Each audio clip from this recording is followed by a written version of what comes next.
Hey everybody, Brian here. Sorry, I've been so bad on videos this year. So anyway, I want to show you this car here.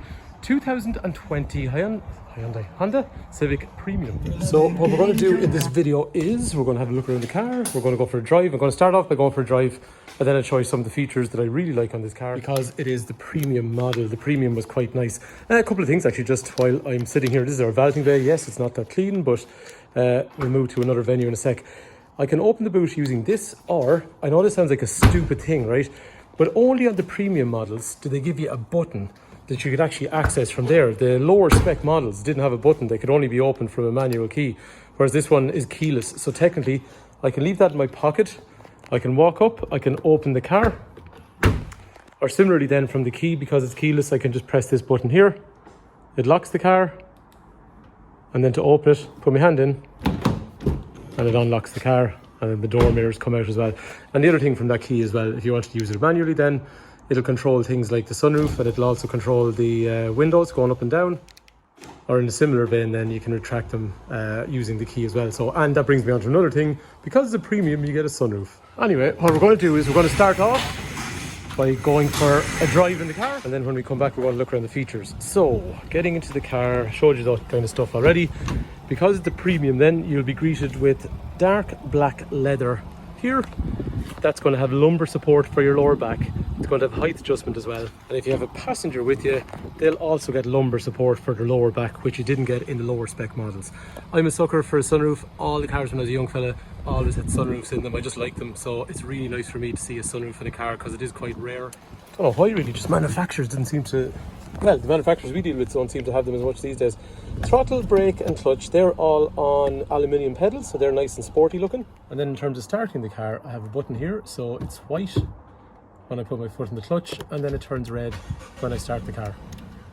One thing you'll notice on this car as well is a blind spot indicator up here. So when someone's in your blind spot on either side, it'll give you a warning up here in the door mirror. Okay, so safety belt on. The gearbox is really nice on these cars. We'll have a look at that in a sec.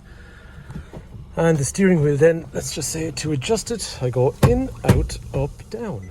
If it was a cold day, I could use heated seats because again, this is a premium and so could my passenger. And over there then I'd have wireless charging if I place my phone down there. Or I could just use USB connectors in through there, which would be for Apple CarPlay and Android Auto, or I have another USB connector in there.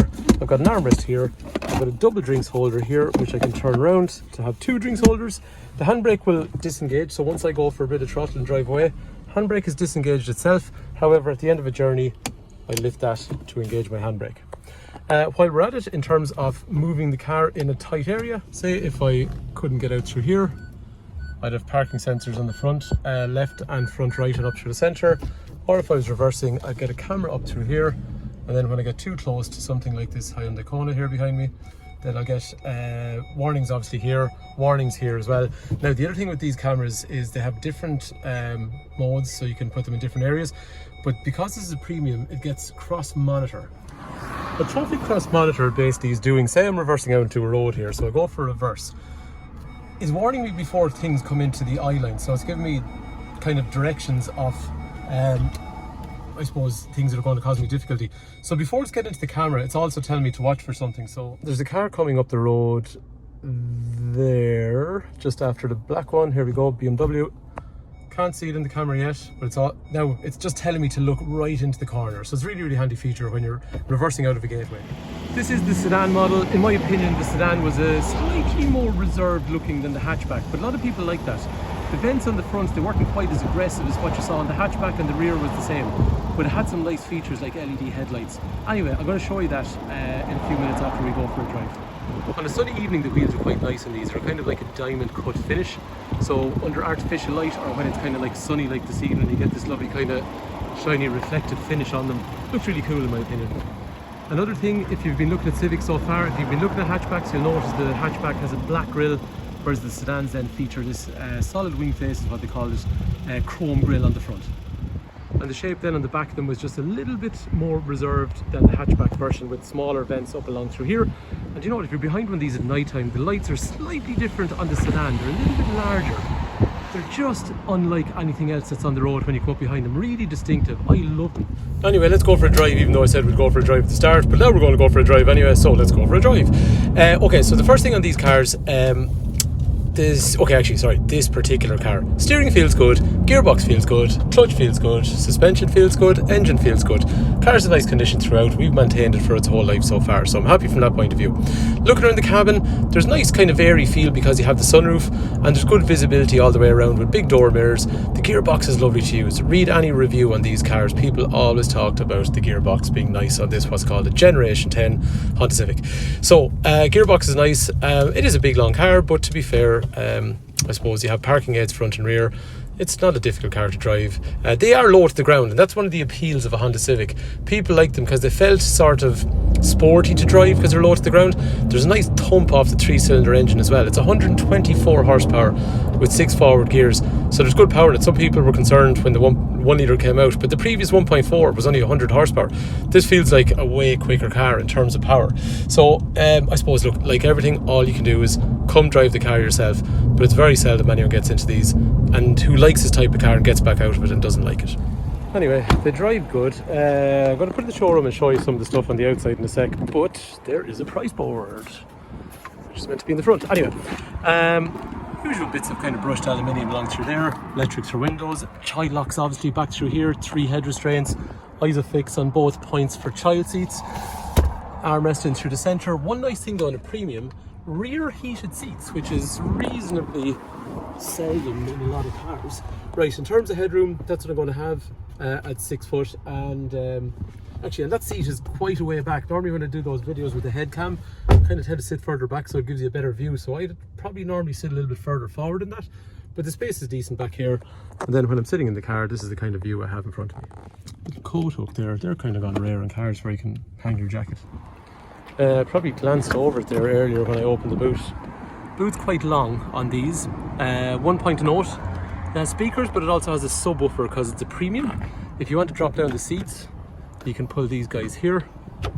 So if you have anything long and awkward, you can drop down the 2 seats on either side. So like you're saying to you, premium audio, speaker, big subwoofer on the top, speaker, so you have really, really good sound. And then sitting back into the front, a couple of things just to be familiar with. Electrics for windows and mirrors in through there. Boot release over through here. Things like parking sensors front and rear. Lane departure warning, so if you don't want to drift across the lines without being warned, you have that. Headlight washers, I'll show you them in a sec. Cruise control, but you can have the cruise control set so it follows the car in front, so if they speed up, you speed up and vice versa. Controls over here for Bluetooth, and then I've got the trip information, average speed, fuel efficiency, all that kind of stuff. Just for anyone that's curious, this car over its life so far has averaged 5.7 litres per 100 kilometres. That's kind of in the early 40s miles per gallon, and this is the 1 litre turbocharged version with 124 horsepower. Over through here then, I'll have things like Garmin navigation and that kind of stuff.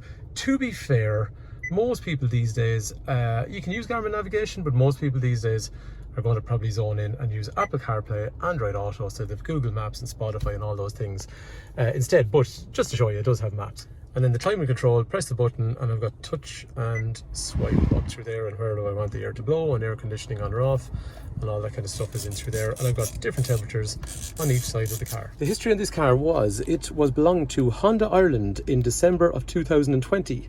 And then the previous owner, so we got the car, she took the car then, I think it was like February or something like that, of 2021.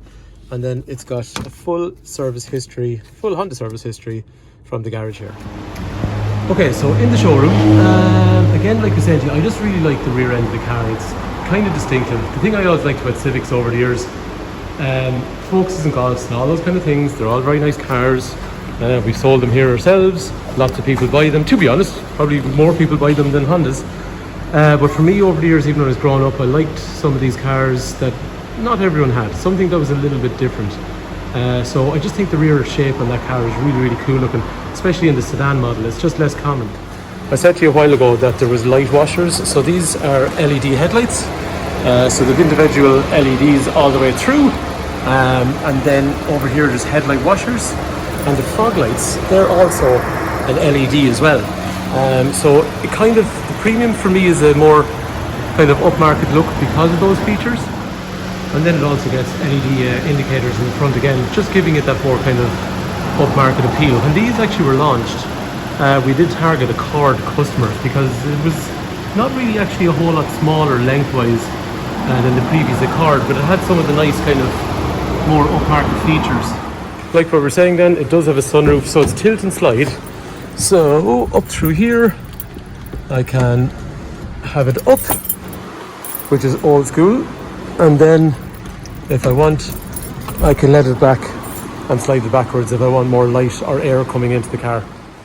So this car is going to be supplied with 12 months warranty with a new NCT, and it's just had a pre-sale service as well, so, and it'll be comprehensive. We try and service them as best we can before they go out, to have them in, I suppose, as nice condition for customers picking them up as possible. So if you'd like information on the car, or you want to trade in a car or something like that, 086 843 1945. If you like something that's a little bit different, something that's easy to run, you do a bit of town driving where a diesel car mightn't suit you, these are definitely worth considering. I always really liked them anyway, so and we were a Honda dealer for many years, so we know the product fairly well, and like Vicente, this one then we know the car very well, and it has a full service history with us. Hopefully you like the car, hopefully the video is useful. Thanks a million for watching.